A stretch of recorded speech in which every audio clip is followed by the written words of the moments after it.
안녕하세요. 피드라의 예술인문 이야기 공방 진행자, 저는 예술을 읽고 풀어주는 스토리텔러 염상혜입니다. 저는 공연 연출가이자 연극, 뮤지컬, 예술 인문 강사이기도 한데요.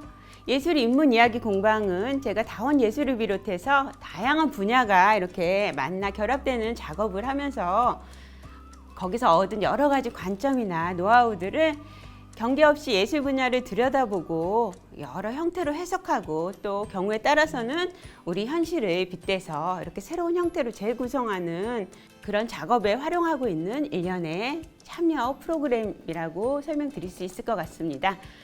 자, 그동안은 아트센터 인문교양 아카데미 등을 통해서 단연간 이제 클래스를 진행해 왔고요. 이번에 경기 콘텐츠진흥원에서 지원하는 경기도형 문화 뉴질 프로젝트로 이 코로나 시대를 마주하고 있는 예술인들의 고민을 영상에 담긴 예술이라는 주제로 풀어보려고 특별한 시간 가져보려고 합니다. 이야기 공방, 즉 아틀리에라는 이름처럼 저는 이제 직접 만나서 소통하고 함께 작업하는 과정을 굉장히 중점에 두다 보니까 그동안 사실 온라인 클래스는 크게 고려를 하지 않았었는데, 그러다 보니까 이제 이번에도 일방적인 강의형보다는 좀 각 분야에서 활동하는 예술가들을 직접 게스트로 모시고 함께 이야기 나누는 형식으로 이 시간 진행을 해보려고 합니다.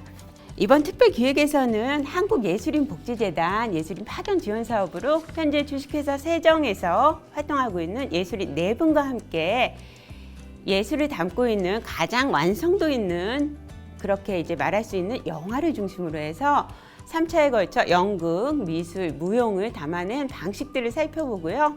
또 역으로 우리의 작업을 영상화할 때 생기는 고민점들에 대해서 이야기를 펼쳐보도록 하겠습니다. 이거는 뭐 강의라기보다는요, 생각을 나눠보고 같이 한번 찾아봅시다 하는 차원이기 때문에 우리와 같은 고민을 하고 계신 예술가분들이나요, 예술 분야 진로를 고민하고 준비하시는 분들, 또 예술 애호가 분들, 그냥 누구나 이렇게 부담 없이 들어주시면 좋을 것 같고요. 특별히 영화를 좋아하시는 분들은 좀 특정한 이런 주제를 놓고 많은 작품을 분류해보는 가이드로 만나셔도 흥미롭지 않을까, 그렇게 생각합니다. 그러면은 그 시작을 저의 가장 직접적인 활동 분야이기도 하고요. 또 우리 이 팀 내에도 유일하게 2분이 있는 연극, 또 그 인접한 특수 장르 연기를 소재로 레디메이드 된 현장 예술이라는 부제를 달고 챕터를 시작해 보도록 하겠습니다. 안녕하세요. 안녕하세요. 배우로 활동하고 있는 배수진입니다. 안녕하세요. 배우로 활동하고 있는 이혜숙입니다. 네, 어서 오세요.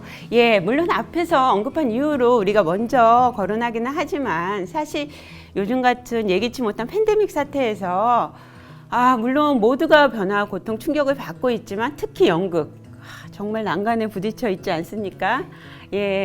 단지 공연의 문제가 아니라 뭐 예술교육, 생활문화 등 사회 곳곳에서 사실은 연극인들이 활발하게 활동을 하고 있기 때문에 지금 이게 다 멈춰진 상황이잖아요. 올해 우리 배우분들은 주로 어떤 활동들을 해오셨고 올해는 어떤 계획이나 전망을 가지고 계시는지 좀 더 소개해 주시면 좋을 것 같아요.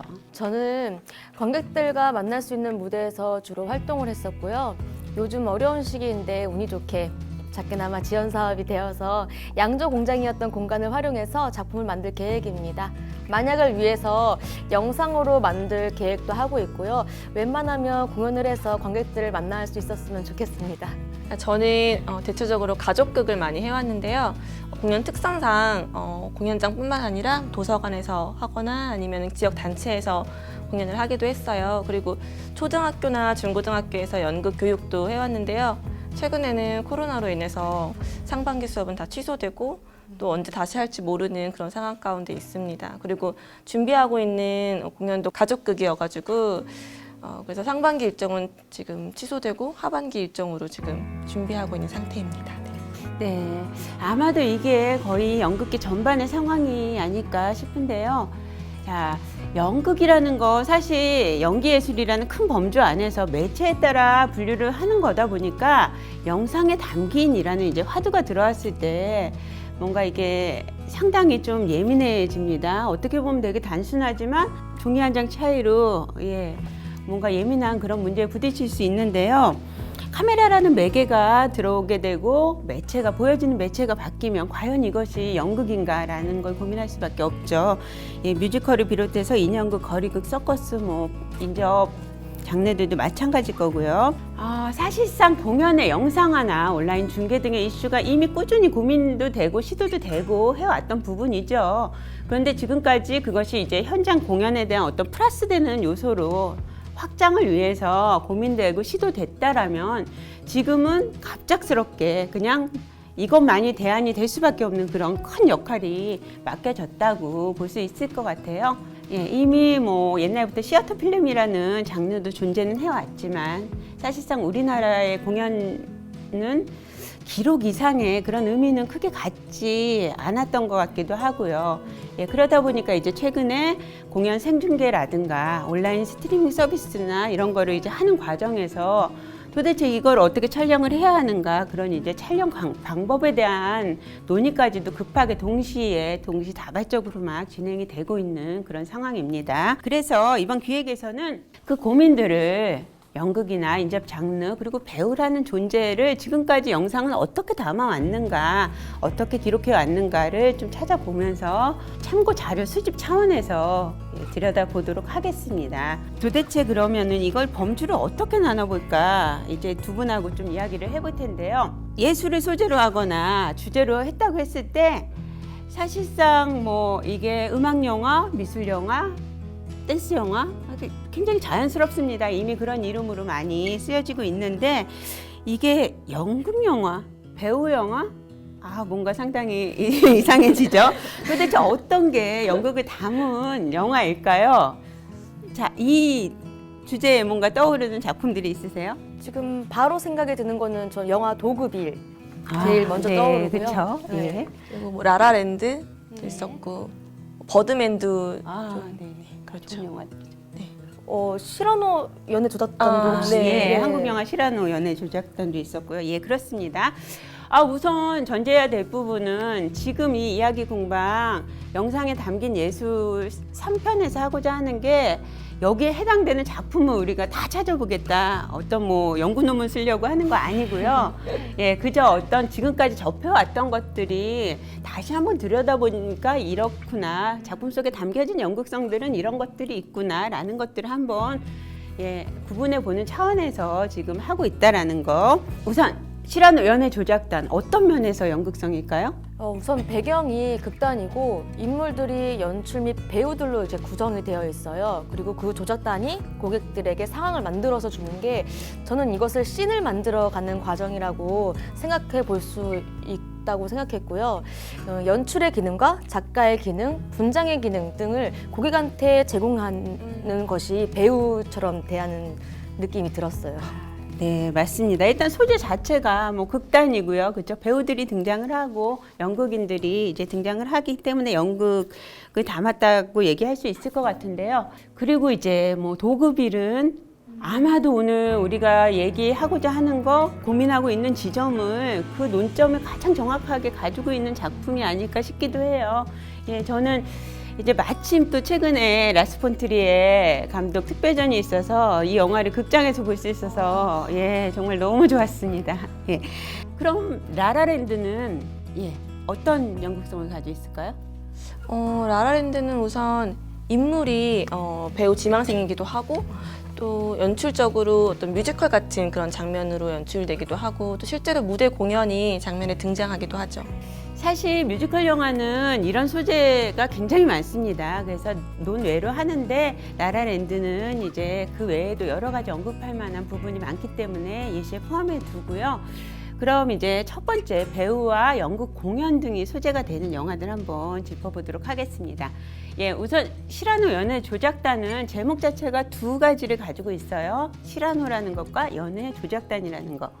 그래서 아마 분류도 이렇게 따로 해볼 수 있을 것 같은데요. 자, 시라노 뭐죠?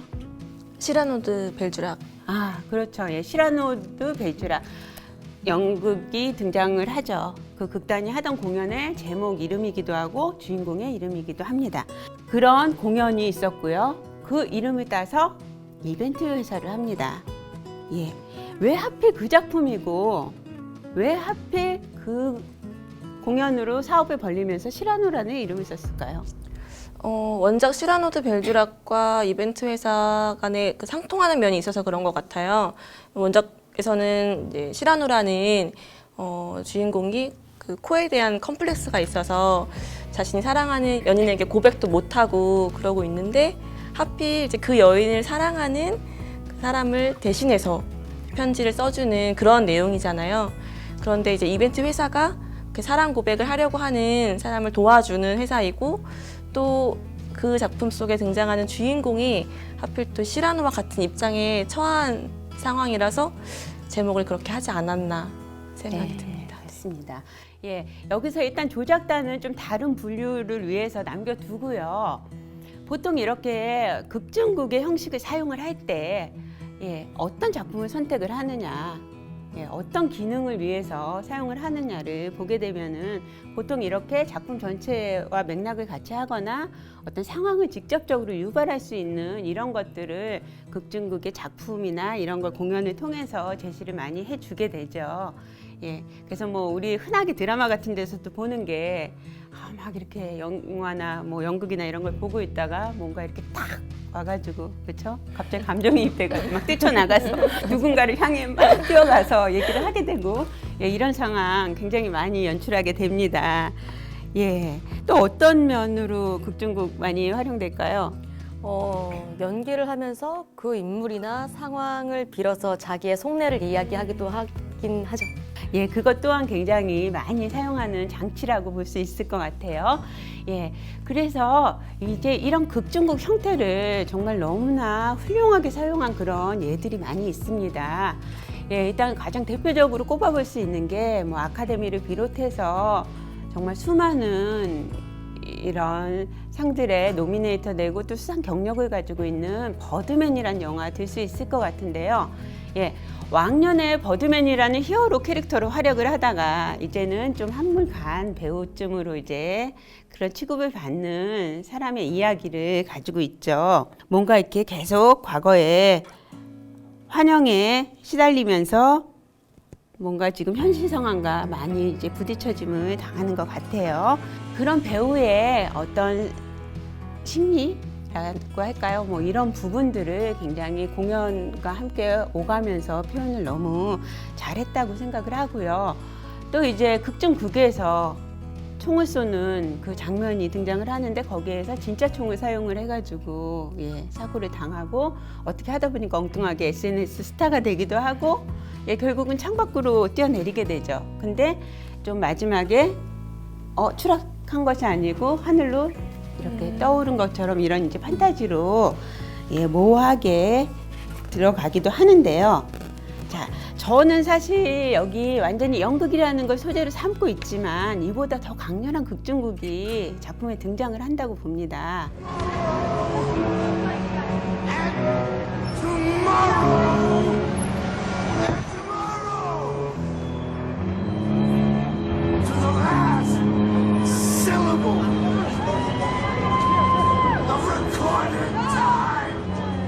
Here, just take that.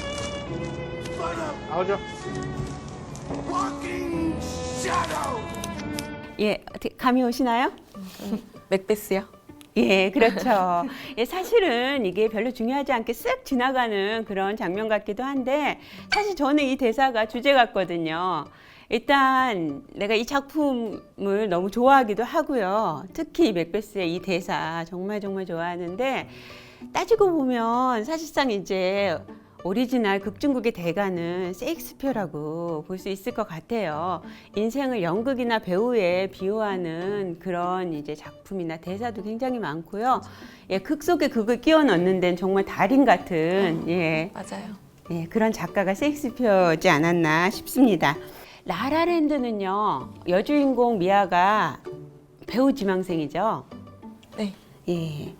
사실 이 영화는 과거 1950년대 뮤지컬 영화에 대한 어떤 향수를 굉장히 진하게 가지고 있어서 그 특징이나 어떤 대표적인 장면을 그대로 재현을 많이 시켜놓은 그런 작품이라고 할 수 있어요. 그래서 평가하기에 따라서는 이건 뭐 완전히 클리셰 범벅이다 이렇게 볼 수도 있고, 또 한편으로는 이거는 굉장히 수준 있는 오마주 작품이다라고 평가를 하기도 하는데, 뭐 아주 분명한 거는 그래도 이거는 확실한 오마주겠다라고 싶은 부분이 있죠. 이렇게 작품 전반에 걸쳐서 뭔가 쭉 깔려 있는 다른 작품이 있는데 혹시 감지가 되셨나요? 그 벽에 붙어 있는 브로마이드. 그렇죠. 뭔가 네. 큰 얼굴. 네. 이렇게. 예. 그 가물가물한데 그 네. 친구가 뭐 영화를 보고 그렇죠. 네, 어려서 좋아하게 막 되고. 이모하고 네. 영화 봤다는 이야기도 들려주게 되고요. 예, 맞습니다.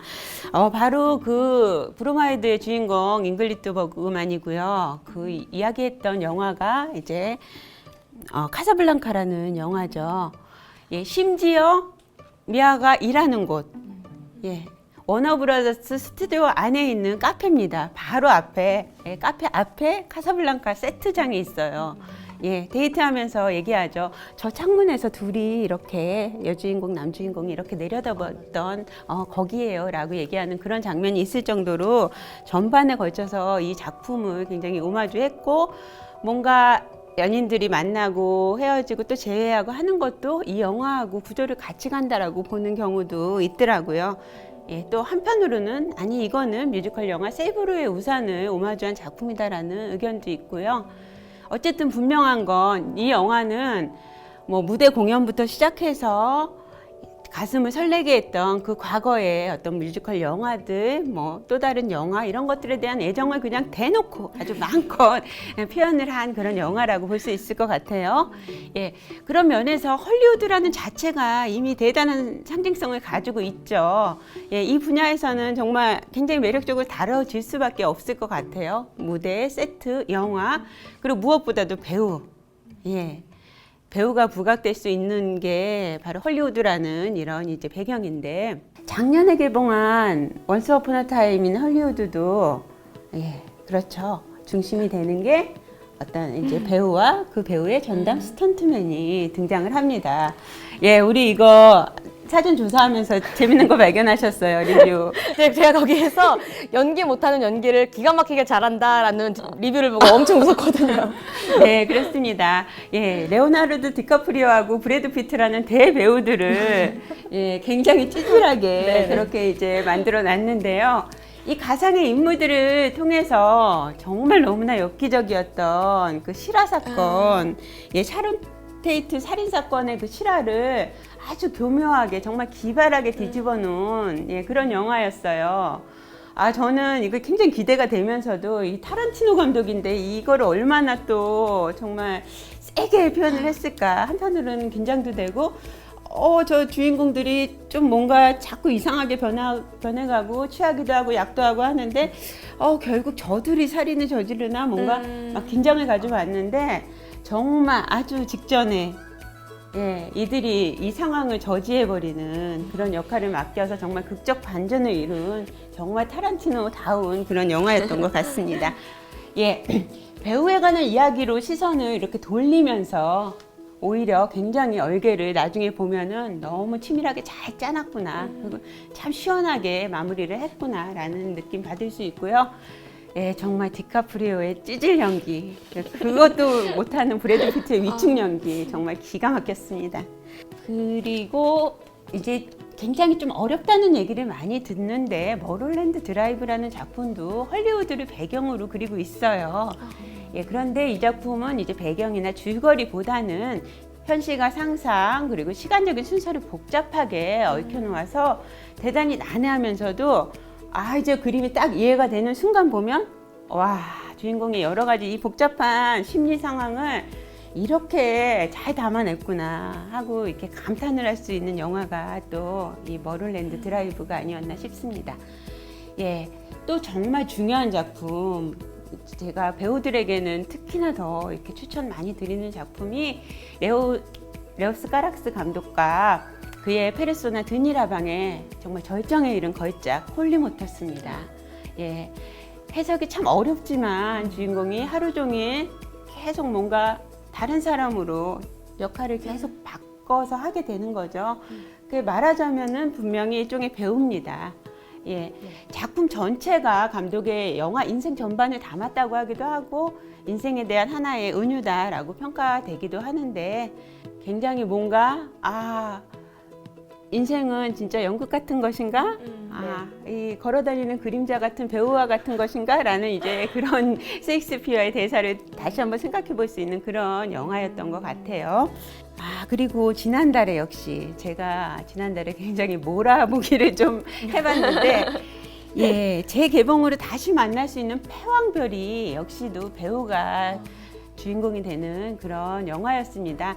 요거는 특수 장르로도 구분을 해볼 수가 있겠죠. 예, 경극이라는 전통 연희를 소재로 해가지고 어떤 배우로서 갖는 갈등 요소 이런 부분뿐만이 아니라 어떤 역사 속에서 역사의 소용돌이에서 겪게 되는 문제들, 또 외부적인 여러 요인들, 또 오랫동안 굉장히 여성 역할로서 살아온 입장에서 겪게 되는 심리적인 부분들까지 정말 너무나 섬세하게 이렇게 녹여낸 수작 중에 수작이라고 생각을 하고요. 저는 그때 장국영의 그 슬픈 눈이 얼마나 강하게 남든지, 예, 마침 또 딱 하루 딱 일에 아비정전 상영이 있더라고요. 달려가 봤습니다. 예, 그래서 한번 또 홍콩 영화의 전성기를 쫙 한번 추억해보기도 했죠. 작품은 너무 많은데, 이거 다 담기에는 지금 너무 부족하고 또 이 좋은 작품들을 언급을 안 하고 넘어가기에도 너무 아깝고 참 어려운 문제인 것 같은데요. 좀 서둘러 가봐야 될 것 같아요. 예. 배우와 극중극 중에 제 머릿속에 굉장히 또 인상적으로 남아있는 작품 하나가 죽은 시인의 사회라는 작품이에요. 혹시 보셨을까요? 아마 그냥 뭐 옛날 영화지 뭐 이 정도 알고 계실 수도 있을 것 같은데. 저는 최근에 좀 다시 찾아서 봤는데요. 지금 봐도 되게 명작이다라는 생각이 많이 들었고요. 특히 이제 개인적으로 책을 찢는 장면에서 우리 아이들에게도 그런 교육을 좀 할 수 있으면 좋겠다 그런 생각을 했어요. 네. 실은 그 작품은 제가 태어나기도 전에 나왔던 작품이고요. 그 영화가 좋다는 얘기는 되게 많이 들었는데 아쉽게도 제가 보지는 못했어요. 하지만은 그 주인공 선생님 분이 그 주만지 배우 그 로빈 윌리엄스, 네, 그분이라는 건 제가 알고 있습니다. 맞습니다. 저는 개봉 당시에 이제 저도 고등학생이었어요. 그래서 이게 참 인생 영화로 이렇게 남아있죠. 그저 명문학교 진학과 성공만 바라보고 공부에만 이렇게 매달려 있을 수밖에 없는 이 학생들이 굉장히 특별한 선생님, 예, 정말 인상적인 대사가 캡틴, 나의 캡틴 하는 부분이 있죠. 그 로빈 윌리엄스 선생님을 만나서 변해가는 이야기를 담고 있습니다. 예, 그중 이제 가장 적극적으로 자신을 찾으려고 노력했던 닉이라는 친구가 선택한 어떤 하나의 탈출구가 바로 연극이었던 거죠. 예, 거기에 이제 한여름밤의 꿈이라는 작품에서 말썽꾸러기 요정 퍽의 역할을 맡았었는데 안타깝게도 물론 끝까지 행복하지는 못합니다, 이야기가. 하지만 정말 인생에서 이 영화 한가운데 가장 빛나는 순간을 이 공연을 통해서 보여주지 않았나 하는 생각이 들어요. 그래서 이 공연이 극중극으로 딱 이 작품이어야 했을 이유가 충분히 있었을 거라고 생각하고요. 역시 정말 끼워넣기의 달인 이 작품 안에도 또 극중극이 등장을 합니다. 예. 이 작품 꾸준히 굉장히 많이 계속 공연되는 작품인데 혹시 뭐 보시거나 출연해 보신 경험이 있으실까요? 저는 예전에 여행자에서 만든 공연 한여름밤의 꿈 본 적이 있어요. 네. 굉장히 인상적이고 되게 재밌었어요. 네. 저는 워크샵으로 그 작품을 가지고 함께 그렇죠. 네, 훈련했던 적이 있어요. 예, 아무래도 이제 교과서처럼 맞아요. 이렇게 우리 또 배우가 되는 과정에서 한 번쯤은 이제 경험하게 되는 그런 작품일 텐데요. 예, 저도 이 작품을 공연한 기억이 있어요. 저는 이제 예술의 전당 야외극장에서 장마철에 공연을 하느라고 굉장히 고생을 했던 또 그런 기억도 있고, 근데 그럼에도 불구하고 다 관객분들도 이렇게 비옷을 입고 앉아서 굉장히 즐겁게 즐겼던 또 그런 추억도 있습니다. 다음 작품은요. 이것도 같이 이야기를 해봐야 될 것 같아요. 정말 여러 편의 명작을 품고 있는 명작입니다. 예, 바로 페드로 알모도바르 감독의 내 어머니의 모든 것인데요.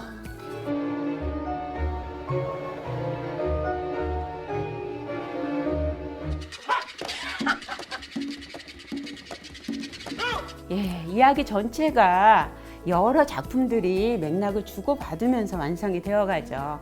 자, 일단은 제목부터가 뭔가 배경이 확 옵니다. 뭘까요? 어머니 이야기? 어머니 이야기? 이브의 이거 모든 같죠? 것. 예, 네. 그렇죠. 예, 우리나라에도 이 동일한 제목의 드라마가 있긴 했는데 사실 그 원조는 1950년대에 나온 영화 이브의 모든 것입니다. 예, 이 영화 속에 영화를 보는 장면이 있죠. 예, 아들과 함께 집에서 이 영화를 보고 과거에 내가 연극을 했었다라는 걸 이제 아들에게 들려주게 되는 이제 그런 장면으로 나오는데 이브의 모든 것이라는 영화도 또 연극 무대를 그렇죠? 극장을 배경으로 하고 있습니다. 그래서 굉장히 겹 자체가 아주 재밌는 구조를 가지고 있는데요. 자신이 동경하는 그런 이제 배우 옆에서 일을 돕다가 뭔가 우연한 기회에 대역을 맡으면서 갑자기 스타가 된다. 또는 뭔가 그 자리를 이렇게 노리고 있다가 기회를 잡거나 뭔가 조작을 해서 상황을 만들어서 그 자리를 뺏는다. 뭐 이런 식의 이야기 구조로 스타이즈 본처럼 하나의 정말 전형적인 스토리로 자리 잡게 된 그런 고전이라고 할 수 있을 것 같아요. 예, 내 어머니의 모든 것은 다음 작품을 통해서 또 이 스토리를 활용합니다. 또다시 연극이 등장하죠. 뭐죠? 욕망이라는 이름의 전차. 예, 네. 그렇죠. 예, 이건 비비안이아 말론 브란드의 그 영화로도 네, 나왔었고요. 맞아요. 네. 예, 굉장히 중요한 작품입니다. 연극에서도 중요하고 영화에서도 굉장한 고전으로 남아있는 그런 작품인데 블루 제스민이라는 제목으로 우디 앨런 감독이 현대적으로 리메이크를 하기도 했죠. 사실상 이 극에서 가장 큰 비중을 차지하는 작품이 바로 이 욕망이라는 이름의 전차일 텐데요.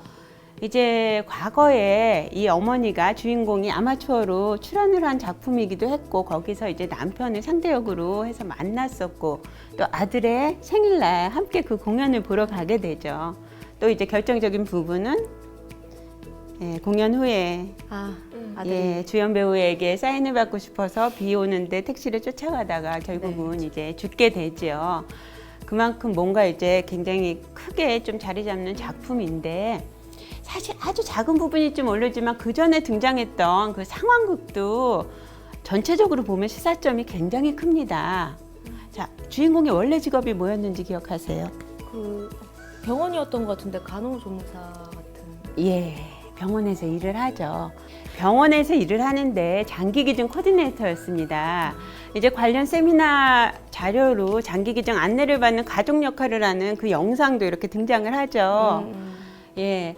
근데 사실상 이분은 그 반대편에 항상 앉아있던 사람이죠. 예, 그런 이제 코디네이터로 일을 했기 때문에 굉장히 인지가 잘 돼 있고 어떻게 보면 이렇게 영상 통해서 또 예행 연습도 하고 했는데 막상 이것이 자신의 이야기가 되었을 때 정말 쉽게 대답을 할 수가 없죠. 예. 많은 영화나 드라마에서 극중극의 형태로 인물의 입을 빌어서 자기 얘기를 하게 하는 장치를 넣는 게 아마 이런 이유에서 굉장히 효과적으로 사용할 수 있기 때문이 아닐까 싶습니다. 예, 어쨌든 이후에 아들이 그렇게 만나고 싶어 했던 아버지를 찾아서 남편을 찾아서 바르셀로나를 가게 되고 거기에서 그 공연을 마침 또 만나서 배우의 옆에서 일을 돕게 됩니다. 예, 여기서부터 이브의 모든 것의 구조가 이제 들어오게 되는 거죠. 예, 우연한 기회에 말썽을 일으킨 조연 배우 대신에 그 역할을 이제 직접 출연을 하게 되고요. 예, 물론 뭐 이브의 모든 것처럼 완전히 그걸 다 뺏어버리지는 않지만 한번 그냥 대역 잘해준 걸로 끝났지만 그렇게 이제 줄기를 이어가고 있고요. 어떻게 보면 지금 앞에 상황극도 그렇고 이브의 모든 것이라는 영화가 여기에 들어온 것도 굉장히 이유가 명확합니다. 우리가 쉽게 납득이 돼요. 보다 보면. 자, 마지막에 또 등장하는 작품이 새로운 연극, 그쵸? 피해 결혼. 예, 피해 결혼이라는 그 연극도 사실 배우의 입을 통해서 자, 로르카에게 바치는 연극이다라는 대사가 있기 때문에 이거는 스페인의 대표 감독인 페드로 알모도바르가 스페인의 대표적인 작가이자 대표적인 연극인 이 피의 결혼에 대한 오마주를 하는구나라는 부분으로 볼 수도 있고요. 또 한편으로는 이게 처음부터 쭉 줄기를 보면 에스테반이라는 하나의 이름을 가지고 아버지에서 아들에서 또 다른 아들로 이어지는 어떤 이런 이제 이름과 피로 이어지는 아들의 존재를 시간의 축으로 가지고 있기 때문에 이 작품도 역시 피의 결혼이 이렇게 또 여기에 결합이 되어지는구나라고 우리가 느낄 수가 있어요. 그러면 가장 중심에 있는 욕망이라는 이름의 전차는 왜 하필 이 작품이었을까요? 저도 그게 좀 생각을 해봤는데요.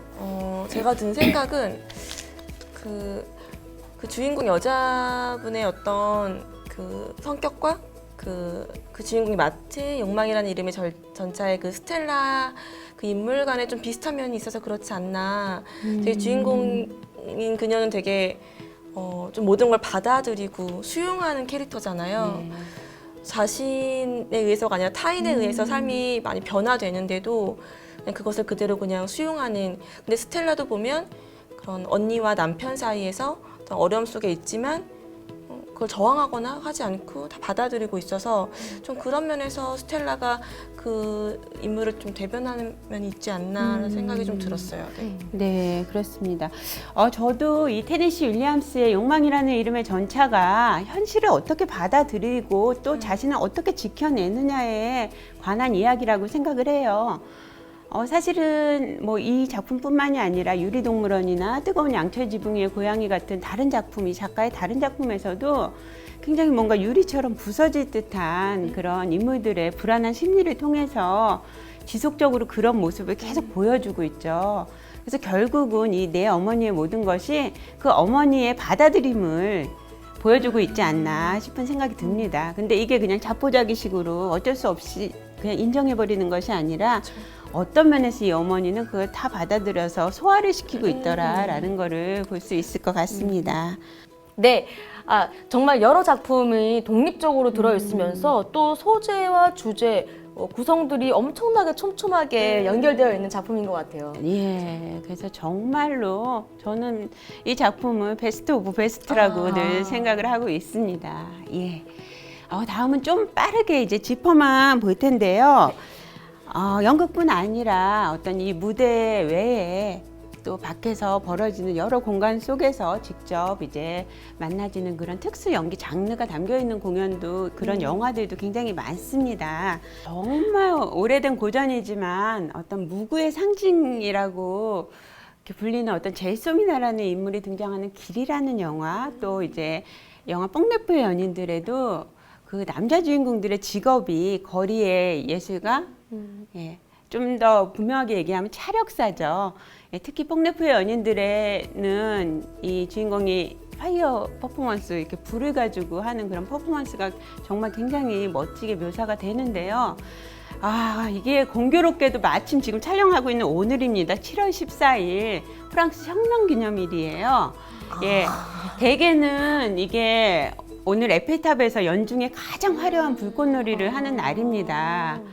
예, 근데 올해는 정말 어쩔지 모르겠어요. 올해는 사실 그렇게 마냥 축하하고 즐길 수 있는 상황이 특히 유럽은 안 되기 때문에 어떨지 모르겠는데, 예, 그런 이제 굉장히 아름다운 불꽃이 쏟아지는 이제 그런 장면에서 연인들이 달려가는 장면들이 마치 정말 이건 춤 공연을 하는 것 같기도 하고 너무나 멋진 한 폭의 퍼포먼스로 그렇게 펼쳐지고 있는데요. 또 이제 아쉬울 수밖에 없는 게 우리 지금 올해 우리가 축제 없는 삶을 살고 있지만, 예, 이 기간 바로 연극에 있어서 너무 중요한 아비뇽 페스티벌이 열리는 기간입니다. 예, 이 7월 14일 다른 때 같으면은 이 아비뇽 교황청, 아주 오래된 옛날 교황청과 끊어진 롱강의 그 끊어진 다리를 배경으로 하는 불꽃놀이가 정말 너무너무 아름다운데 아마 오늘은 그것도 없지 않을까라는 생각이 살짝 좀 듭니다. 그래서 정말 굉장히 장면이 진짜 거리에 있는 뽕레프라는 거리에서 그 다리 위에서 노숙을 하는 그런 주인공들이지만 너무나 아름답게 그려졌던 그런 장면이었던 것 같아요. 예, 그리고 이제 좀 더 빨리 보자면요. 존 말코비치 대기나 북해기선이라는 이런 작품에는 인형극, 마리오네트가 이렇게 등장을 하고요. 또 이제 영화사를 이렇게 보다 보면 정말 저 앞쪽에 역사적으로 딱 등장할 만한 천국의 아이들이라는 그 영화를 보면 우리가 이제 필수적으로 보게 되는 연극사 책에 등장하는 흰옷을 입은 광대가 그 영화에 등장을 합니다. 바로 장루이 바로라는 그 배우 겸 뭐 연출가 겸 이제 그런 분이고요. 또 무성영화 작품 중에 제목이 무성영화입니다. 영화 제목이 무성영화라는 그 속에 정말 마임의 대가 마르세 마르소가 그의 대표적인 캐릭터 비프라는 그 캐릭터로서 거기에 등장을 하고요. 또 빅토르 휴고의 소설을 원작으로 하는 웃는 남자. 예, 거기는 이제 유랑 서커스단이 배경이 되죠. 특히 이렇게 양쪽으로 입이 찍힌 그윈 플랜이라는 그 주인공의 모습은 조커의 딱 그거죠. 왜 이렇게 심각해 웃어 하면서 하는 그 조커의 모티브가 된 것으로도 굉장히 유명하죠. 예, 여러 편의 영화와 뮤지컬로도 제작이 된 그런 작품입니다. 저는 이 작품을 프랑스에서 최초로 만들어진 무성 영화로 처음 접했어요. 근데 굉장히 그 모습이 강렬하게 남아 있습니다. 예, 이런 설정들은 인물에게 특별한 매력을 부여하기도 하고 뭔가 진짜 드라마틱한 이야기를 만들어내기도 하는데요. 자, 이런 요소들이 뭔가 영화 안에 등장했다고 했을 때, 들어있다고 했을 때 특별한 효과를 갖는 게 있을까요? 뭐 일단 인형이 등장하면 무서워요. 뭐 이런 것 좀 빼고. 단순히 언어나 행동으로 보여주는 것보다 좀 더 장면에 집중할 수 있도록 도와주고 또 표현하려고 하는 메시지나 혹은 인물의 감정 같은 것들을 좀 더 부각시켜주는 효과가 있는 것 같아요. 네. 그리고 상징성이라고나 할까요? 복선이라고나 할까요? 예를 들면 전 도구빌에서 그 7개의 인형을 깨잖아요. 근데 그 깬 여자의 자식들이 7자식이었던 뭐 그런 거나 어떠한 기억의 도구로 사용되기도 하는 것 같고요. 그걸로 인해서 어떤 갑자기 과거로 가지고 그런 것들. 네. 한국 영화 중에도 이런 특수한 요소가 한껏 들어있는 그런 작품 있죠. 왕의 뭐죠? 남자. 그렇죠. 예. 애초에 이 작품 원작이 이라는 연극이었습니다. 그렇죠. 그렇기도 하고 정말 이제 많은 전통 연희의 그런 양식들이 그 안에 들어가 있는데요. 주요 인물은 광대니까 배우라고 할 수 있고요. 자, 어떤 요소 들어 있을까요? 줄타기도 있고. 음악극? 네. 또 가면곡도 있었고요. 네. 뭐 서커스라고 해도 되나요? 네, 뭐 살판 같은 거 그렇죠? 네네네. 네, 살판, 뭐 줄타기 이런 것들 있죠. 네네. 정말 다양하게 등장을 하죠. 뭐 이거 그림자극이라고 해야 되나, 인형극이라고 해야 되나 그런 부분도 맞아요. 뭐 있고요. 예, 특히 거기에 등장하는 경극 장면은 극중극으로 사용되면서 어떤 상황을 유도해내는 게 정말 너무나 셰익스피어적입니다. 그렇죠? 예, 햄릿의 한 장면 같죠. 자꾸 햄릿을 이제 셰익스피어를 언급을 하게 되는 것이 아마 영화가 연극을 차용을 할 때 뭔가 그 사용하게 될 때 쓰는 기법이 굉장히 셰익스피어가 주로 사용하던 그런 방법하고 유사하지 않나라는 생각이 들기 때문인 것 같습니다. 예, 그럼 이제 연기라는 자체를 하나의 수단으로 사용하고 있는 그런 경우들을 짚어볼 건데요. 이거는 사실 뭐 K-pop 무비라고 하는 또 장르가 있죠. 공동 사기극? 좀, 예. 서로 뭔가 이렇게 같이 짜서 상황을 인위적으로 만들어서 뭔가를 도모한다. 대부분 이제 범죄 영화가 되는 거죠. 그렇죠? 예, 이런 류의 영화들, 뭐 도둑들. 그렇죠. 가장 대표적인 예가 이제 도둑들 같은 그런 작품, 오션즈 시리즈 이런 것들이 있는데, 이제 하지만 여기서는 이제 그런 이제 K-pop 말고 범죄극 말고 뭔가 좀 다른 이유로 연극을 사용해 보는 그런 경우들을 한번 짚어볼게요. 자, 일단은 이 기준으로 보면은 시라노 연애 조작단은 정확히 이 범주 안에 있습니다. 그렇죠? 뭔가를 이제 연극적으로 만들어내서 상황을 끌어가고 있습니다. 올해 개봉한 프랑스 영화 벨 에포크도 이것과 굉장히 비슷한 그런 맥락을 가지고 있어요.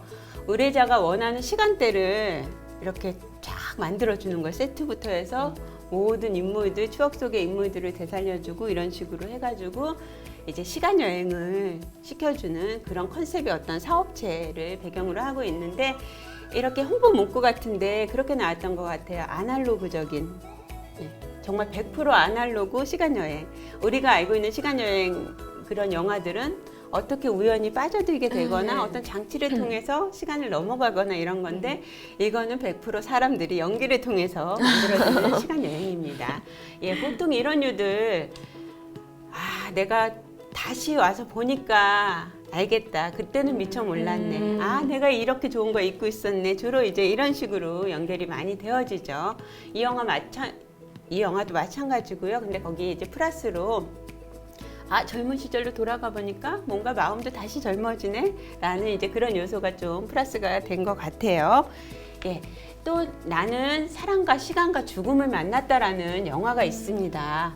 예, 원래 원제는 이제 콜렉트럴 뷰티라고 해서 뭐 부수적인 아름다움, 참 고통스럽지만 거기에 따르는 깨달음 같은 그런 긍정적인 것들도 있더라. 뭐 이런 걸 의미하는 제목이래요.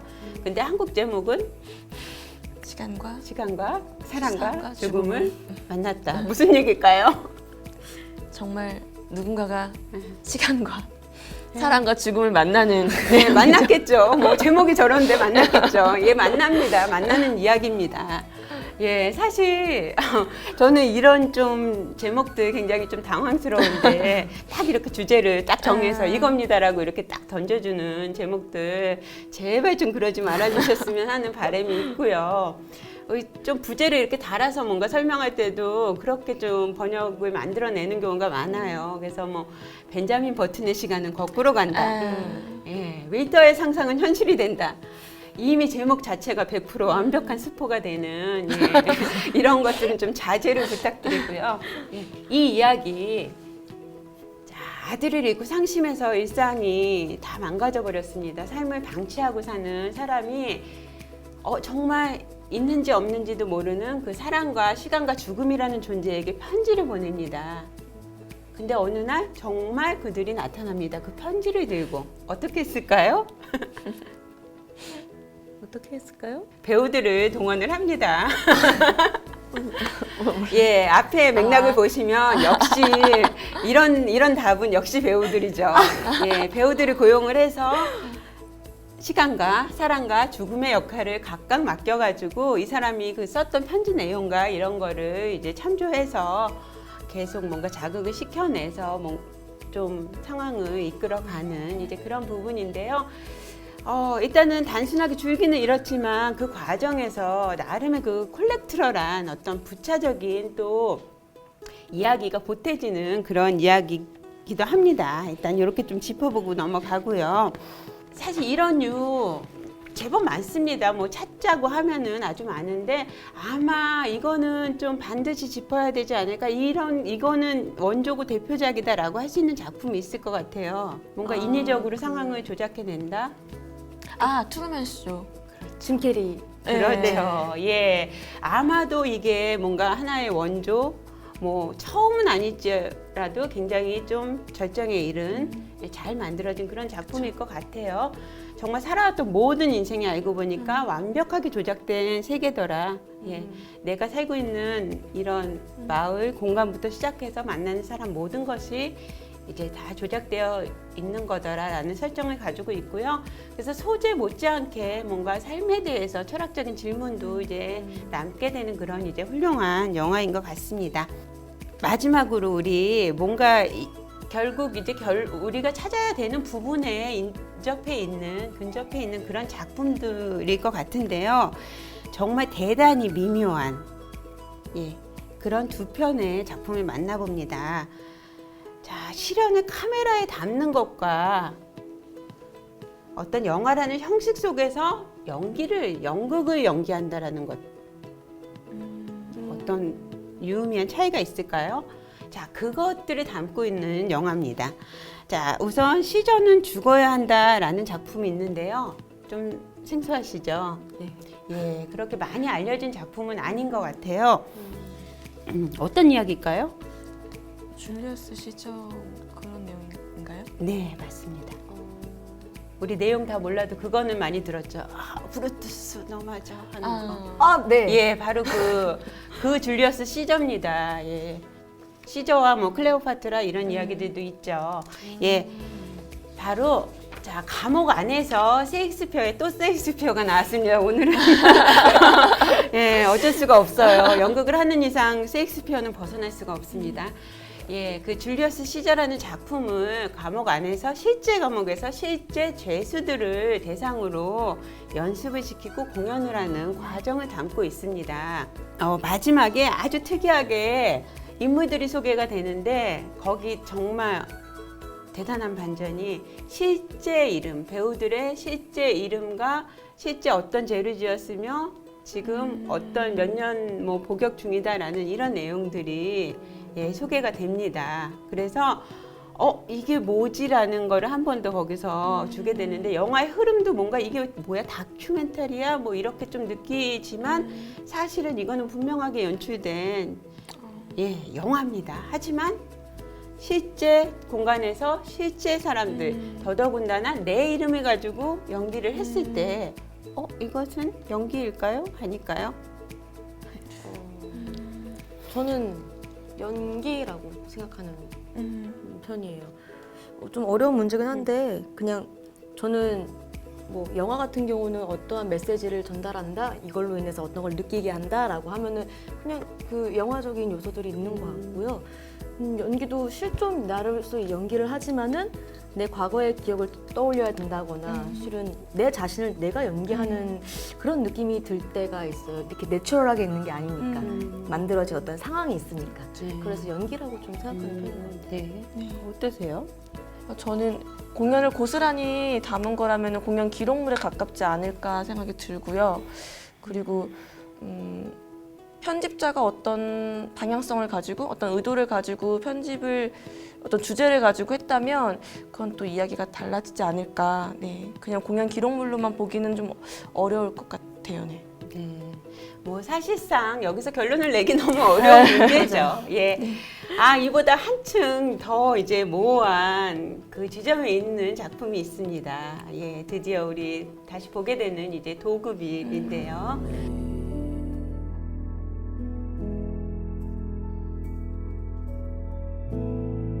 I cannot draw anything, but it's okay. Your faint trace is holding my hand.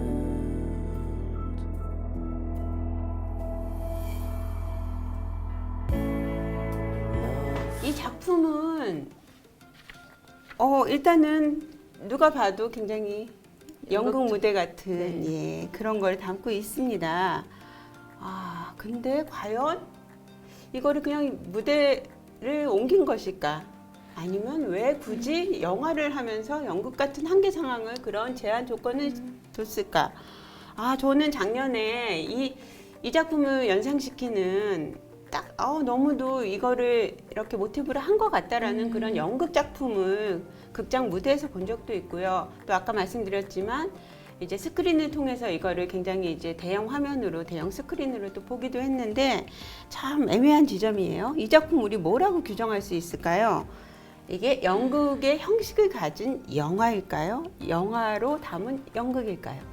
저는 우선 거기에 영화의 장점들이 더 많기 때문에 연극을 요소로 한 영화라고 좀 생각이 들어요. 그러니까 연극으로서는 그 섬세하고 막 가까이 막 클로즈업해서 본다거나 뭐 그럴 수는 없으니까요. 그리고 구도, 내가 볼 수 없는 구도가 관객에게 한정적이 있지만은 영화는 조금 자유롭잖아요. 그래서 그 시각점들도 굉장히 영화적인 장점이라고 저는 보고 있고요. 요즘에 또 비대면과 현장이 이제 줄어든다고 생각해서 그 기록물을 담아낸다고 생각하면 그 형식이 너무너무 정말 좋은 기록 형식인 것 같아요. 네. 만약에 기록이 된다 하면은 그리고 참고 자료로 네, 굉장히 작품이 훌륭할 것 같은, 예. 디테일하게 기록된다는 것이 되게 좋은 것 같은 생각은 들어요. 네. 예, 어떠실까요? 저도 작품을 보면서 왜 연극 무대를 영화로 가져왔을까 계속 그게 의문이었는데요.